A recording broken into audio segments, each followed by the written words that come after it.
जब घर के अंदर छुपी हो मौत की कहानियाँ, तब हर दीवार से उठती है अनकही चीखें। ये है पार्थो डी के की असली कहानी, जो सिर्फ एक केस नहीं बल्कि एक समाज की दास्तां है। पार्थो डे 44 वर्ष के कोलकाता के एक सौम्य और संवेदनशील व्यक्ति थे।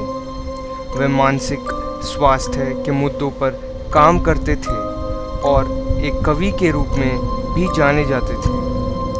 जनवरी 2015 में उन्होंने ओपन द डोर नामक मानसिक स्वास्थ्य जागरूकता कार्यक्रम में भाग लिया था, जहां उन्होंने कविताएं पढ़ी और लोगों को अपनी भावनाओं से जोड़ा। लेकिन उनके भीतर एक ऐसी मानसिक लड़ाई चल रही थी जिसकी झलक शायद बाहर किसी को नज़र नहीं आई। उनके अंदर छिपा हुआ दर्द अंततः उनके घर को एक भयानक घटना का स्थल बना दिया।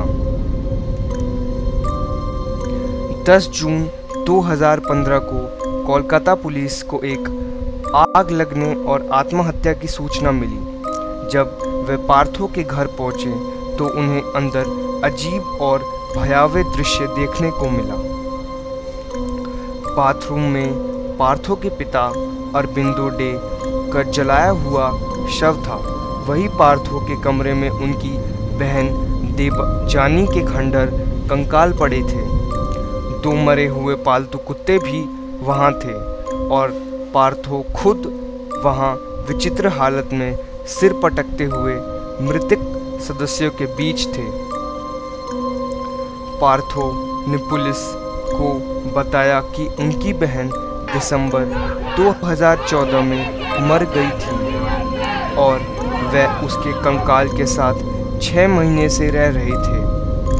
वह उसे जीवित महसूस करने के लिए उसके पास रहते थे और उसे खाना देते थे। उन्होंने कहा कि वह उसकी आत्मा को महसूस करते हैं और उसे सांत्वना देने की कोशिश कर रहे थे। पुलिस ने पार्थो को तुरंत कोलकाता के प्रसिद्ध मानसिक अस्पताल पैवलोव में भर्ती कराया। यहाँ उनका मानसिक परीक्षण किया गया और उन्हें तीव्र स्किज़ोफ्रेनिया व गंभीर डिप्रेशन की बीमारी पाई गई। कुछ महीने बाद उन्हें ठीक माना गया और कोर्ट में पेश किया गया। पार्थो पर आईपीसी की धारा 269, 268, 176 और 202 के तहत मामूली आरोप लगाए गए थे। जांचकर्ताओं के लिए यह मामला जटिल था। बहन की मृत्यु में कोई हत्या के संकेत नहीं थे। पिता की मौत आत्महत्या थी और पार्थो की मानसिक स्थिति न पूरे मामले को और उलझा दिया। हॉरर का घर के रूप में इस घटना को मीडिया ने सेंसेशनाइज किया। पार्थो के घर में मिली घटनाओं को लेकर खूब चर्चा हुई। उनके कंकाल के स्थान के साथ रहना, मृतकों के साथ जीवन बिताना। कुछ मीडिया हाउस ने पार्थो के निजी डायरी, टूथब्रश की पसंद जैसी बातें भी प्रकाशित की, जिससे यह मामला और अधिक रहस्यमय और भयावह बन गया। लेकिन आलोचकों ने इस मीडिया कवरेज को मानसिक बीमारी वाले व्यक्ति के प्रति संवेदनहीन और अवमाननात्मक बताया। पार्थो के मित्र और सहयोगी इस घटना से स्तब्ध थे। उन्होंने पार्थो को एक जीवंत, रचनात्मक और संवेदनशील व्यक्ति के रूप में याद किया। कुछ विशेषज्ञों ने यह भी सवाल उठाया कि एक व्यक्ति जो अपने मृतक परिवार के सदस्यों से दूर होना चाहता है, वह उनके कंकाल के साथ कैसे रह सकता है। पार्थो की 2017 में हुई मृत्यु भी रहस्यमयी है। उनके घर में उनकी जलती हुई लाश मिली और उनके पास पेट्रोल की बोतल और माचिस के डिब्बे थे। मौत आत्मा भी थी या कुछ और, इस पर आज भी विवाद है। पार्थो डे का यह मामला केवल एक व्यक्तिगत त्रासदी नहीं है, बल्कि पूरे समाज की मानसिक स्वास्थ्य सेवाओं की कमी और समाज के दृष्टिकोण का प्रतिबिंब भी है। कोलकाता की मानसिक स्वास्थ्य सुविधाओं सीमित है और मानसिक रोगियों पर सामाजिक कलंक बहुत गहरा है। ऐसे में लोग मदद के लिए आगे नहीं आते।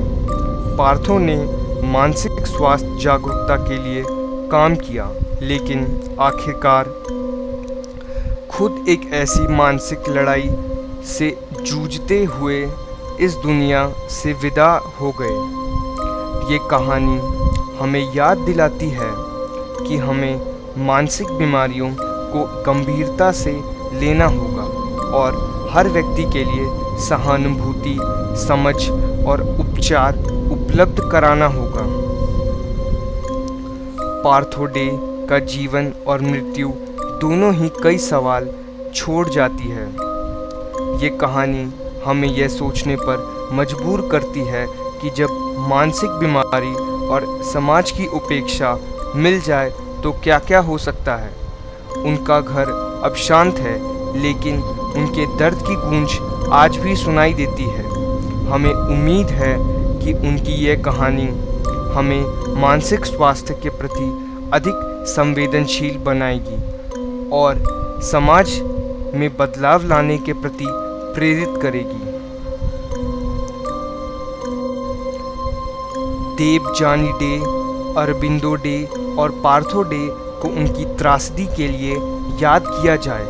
उनकी कहानी हमें बदलाव की आवश्यकता का एहसास कराती है और हमें इन सब चीज़ों के बारे में बहुत गहरा अनुभव भी कराती है। धन्यवाद। आप सबका शुक्रिया ये वीडियो को अंत तक देखने के लिए। धन्यवाद।